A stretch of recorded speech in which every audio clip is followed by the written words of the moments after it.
Halo Sobat Nyi Pelaut, jumpa kembali lagi dengan saya di channel yang sama. Di kesempatan kali ini, buat adik-adik taruna-taruni SMK Pelayaran maupun Akademi Pelayaran, saya sengaja akan membahas singkat mengenai publikasi ini, di mana publikasi ini sangat menarik dan sangat penting tentunya bagi Anda yang nanti suatu saat menjadi perwira dek atau dek officer. Kenapa saya sebut ini penting dan menarik? Karena publikasi ini dijadikan acuan rujukan oleh perusahaan pelayaran serta perusahaan-perusahaan perkapalan maupun manajemen perkapalan atau ship management maupun para auditor untuk charter kapal itu menggunakan publikasi ini sebagai rujukan atau acuan dasar panduan di saat mengaudit kapal maupun untuk sistem manajemen di atas kapal maupun di kantor. Jadi nanti dikala Anda di kampus maupun di atas kapal, cobalah untuk menyempatkan membaca publikasi ini, yaitu judulnya Bridge Procedures Guide. Kebetulan saya yang dapatkan ini edisi kelima, diterbitkan oleh International Chamber of Shipping. Oke, langsung saja saya buka cover di halaman berikutnya. Jadi ini cover utamanya. Apabila Anda yang temui edisi sebelumnya itu tidak masalah, yang penting Anda bisa menambah khasanah pengetahuan mengenai prosedur guide untuk anjungan tentunya, supaya ketika Anda nanti menjadi perwira, Anda sudah siap. Oke, di belakang cover utamanya itu disertai CD. Ini CD-nya. CD ini sendiri sebenarnya di dalamnya soft copy dari hard copy ini. Jadi di dalamnya soft copy dari buku Bridge Procedure Guide. Dan di sini ketika Anda install di laptop maupun komputer kapal maupun komputer pribadi, dia akan meminta license. Nah, ini ada kode license-nya. Jadi ketika Anda menemui publikasi ini entah di kampus maupun di kapal, Anda ketika mengcopy jangan lupa untuk copy juga license-nya supaya bisa dibuka di laptop maupun komputer pribadi Anda.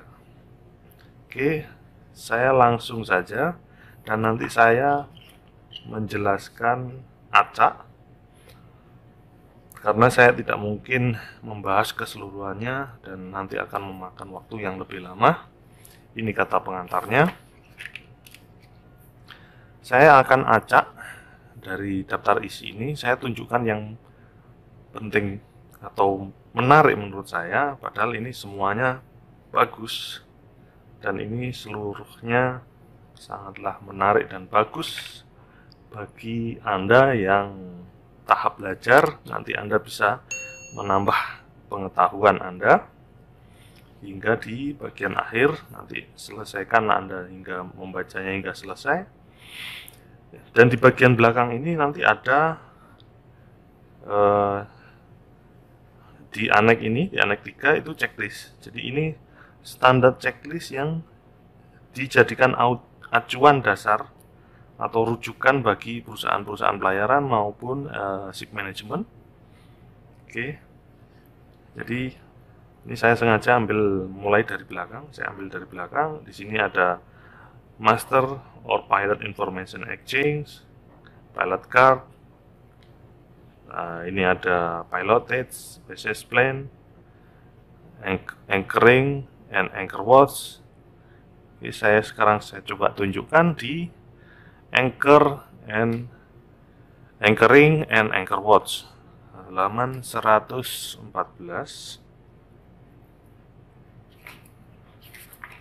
Nah, ini checklistnya.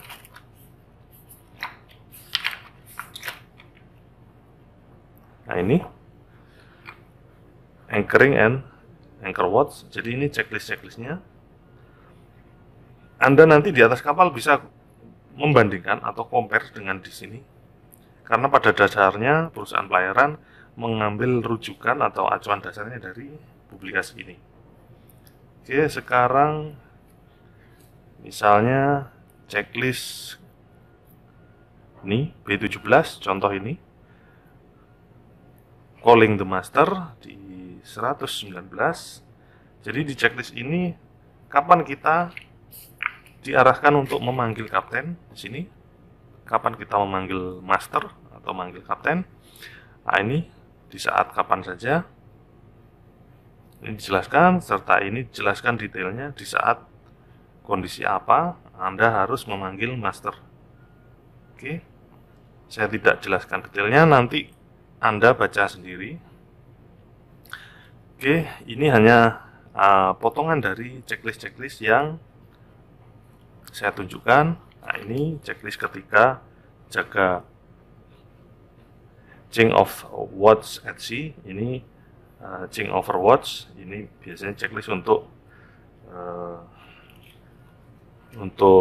handover jaga. Ini untuk anchor. Ini untuk kondisi jarak pandang terbatas. Nah, ini untuk navigasi di ocean water, coastal water. Ini untuk passage plan. Ini ketika di bawah pemanduan. Nah, ini untuk departure biasanya dipakai ini. Preparation for sea. Ini preparation for arrival, nanti checklistnya ini. Oke, sekarang saya balik ke daftar isi. Di daftar isi ini nanti Anda bisa acak juga atau Anda berurutan. Tentunya di dalam ini saya jamin bisa menambah ilmu pengetahuan Anda. Saya ambil contoh saja, misalnya Anda ketika dari Mualim 3 belajar untuk menjadi Mualim 2. Ketika Anda menyiapkan passage plan, Anda bisa ke bagian ini, passage planning. Nah, di sini nanti dijelaskan tahap-tahap passage planning, pembuatan passage plan. Oke, kita bisa melihat di prinsipnya di halaman 29 dan 30. Nah, ini passage planning. Nah, ini prinsipnya. Nah, ini nanti Anda baca. Dan ini langkah pembuatan passage planning. Jadi appraisal, planning, execution, monitoring. Oke, nanti Anda baca. Dan ini langkah, misalnya langkah pertama appraisal, di sini dijelaskan. Langkah appraisal itu seperti apa saja, dijelaskan. Dan sumber-sumber publikasinya mengenai publikasi navigasi nanti dijelaskan sampai di bagian belakang. Nah, ini untuk jenis petanya, publikasinya. Oke. Terus ini ketika di bawah pemanduan. Nah, ini untuk passage planning yang di ocean water dijelaskan di sini. Oke, jadi ketika Anda belajar sebagai Mualim 2 bisa juga membaca di sini. Nah, ini planning and anchorage seperti apa.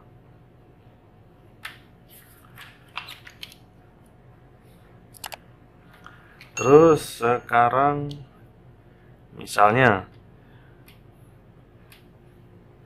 setiap jaga kita diwajibkan mengambil kompas error. Di sini juga sudah diatur, juga dijelaskan. Saya ambil dari sini di operation and maintenance of bridge equipment. Di sini kompas error. Jadi sebenarnya kompas error ini nanti diatur di sini, dijelaskan di halaman 62. Sebenarnya pengambilan kompas error itu setiap jam jagaan siapa atau apakah setiap jaga. Nah, ini dijelaskan magnetic and gyro error should be checked and recorded each watch. Jadi setiap periode jaga berarti Anda harus mengambil magnetic error maupun gyro kompas error. Oke, di sini sudah dijelaskan. Terus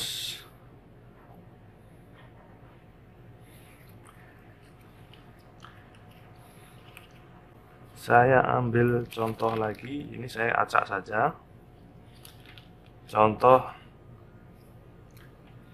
ini masalah breathing management, bagaimana di atas anjungan. Nah, ini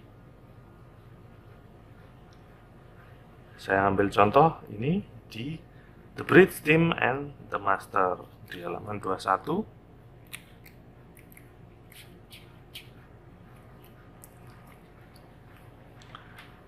Oke, ketika Bridge Team dan Master di sini diatur. Oke, ini saya bacakan. Bridge Team should recognize and understand. Jadi di tim anjungan itu harus mengetahui dan memahami informasi, the information that should be routinely reported to master. Jadi informasi yang rutin harus dilaporkan ke master. Oke, yang kedua, the need to keep master fully informed. Jadi perlu menjaga supaya master itu mendapatkan informasi penuh.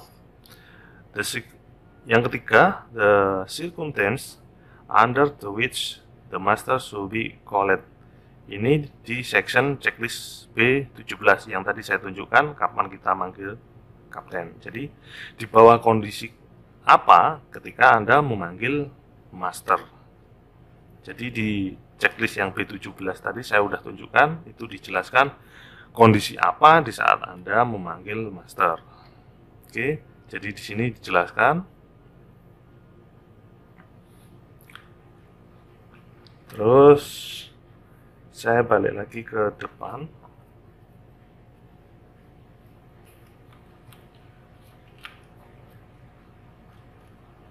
Sekarang saya ke GMDSS log keeping di halaman 52. Nah, ini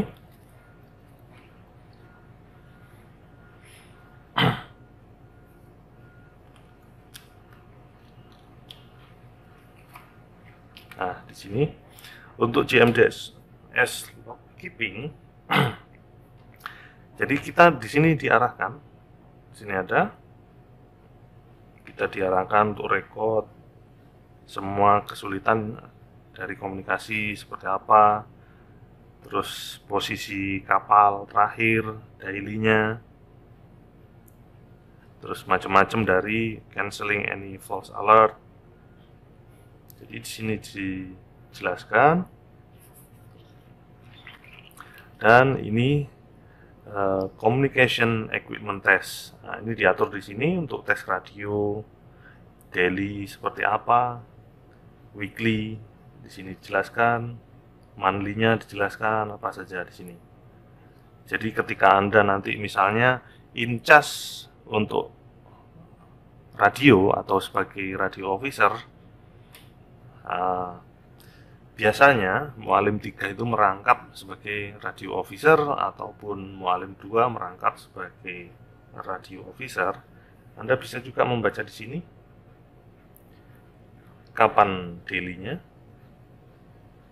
tesnya apa saja di sini, weekly tesnya apa saja, dan di sini monthly tesnya apa saja. Oke, nanti ketika Anda dapatkan soft copy-nya publikasi ini atau Anda temukan publikasi ini, silakan dibaca. Jadi saya tidak menjelaskan mendetail keseluruhannya. Nah, ini saya contohkan lagi. Daily test and check a bridge equipment should be undertaken including following bla bla bla bla bla bla di sini. Jadi rutin test dan ceknya ini di sini dijelaskan untuk alat anjungannya. Manual steering harus tes setiap jaga di sini. Gyro and magnetic compass error harus diambil per periode jaga. Synchronize all compass repeater, jadi Anda sinkronkan repeater yang di tengah, di kanan kiri, yang di wing. Terus pastikan performa yang cukup untuk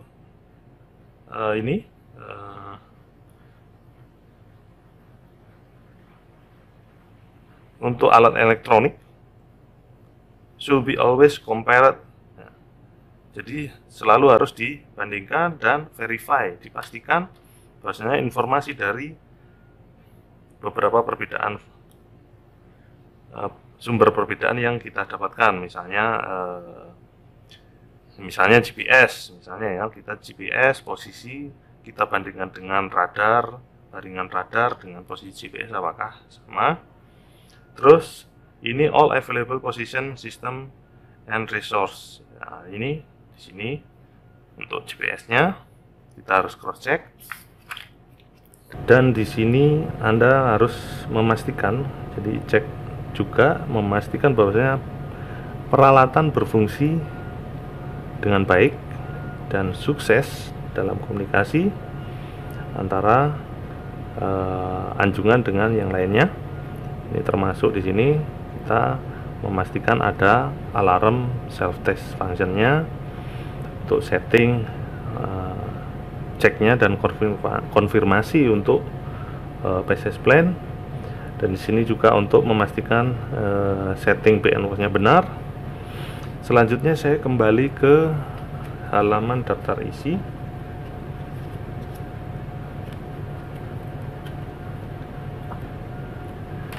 Oke, di daftar isi ini juga Anda bisa temui drug and alcohol policies di halaman 24. Jadi ini kebijakan dalam masalah alkohol dan obat-obatan di halaman 24. Nah, ini. Jadi ketika Anda nanti jadi mualim 2, Anda juga harus tahu, karena mualim 2 incas masalah obat-obatan dan incas untuk pengetesan kadar alkohol untuk masing-masing kru di atas kapal. Anda harus tahu berapa ukuran yang diperbolehkan. Di sini dijelaskan limitnya, limit penggunaan alkohol itu tidak boleh melebihi dari 0,05% dari kadarnya di dalam darah. Nah, ini diatur. Begitu juga di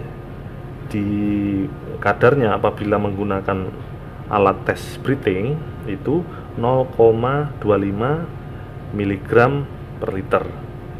Jadi di atas kapal pasti ada alat tes untuk pembaca kadar alkohol, itu biasanya yang tipe breathing. Oke. Jadi nanti ketika menjadi mualim 2 yang incas masalah kesehatan dan kontrol untuk alkohol maupun drug, Anda bisa membaca ke sini. Oke. Saya kembali ke daftar isi. Nah, di sini ada mengenai ECDIS. Oke. Mengenai ECDIS, mengenai radar, mengenai parallel index. Oke. Jadi saya mohon maaf tidak bisa membahas keseluruhannya, nanti akan memakan waktu yang lebih panjang. Jadi saya hanya spot-spot poinnya saja dari daftar isi. Nanti silakan Anda baca, dan saya jamin ini sangat bermanfaat bagi Anda yang masih dalam tahap belajar maupun pemula. Oke. Semoga apa yang saya tunjukkan singkat ini bermanfaat bagi Anda. Jangan lupa like serta share ke teman-teman Anda mengenai video ini, dan sebarkan keberadaan channel ini. Oke, semoga apa yang saya sampaikan ini bermanfaat untuk Anda. Terima kasih atas kunjungannya serta supportnya. Sampai jumpa kembali di kesempatan berikutnya di channel yang sama. Terima kasih.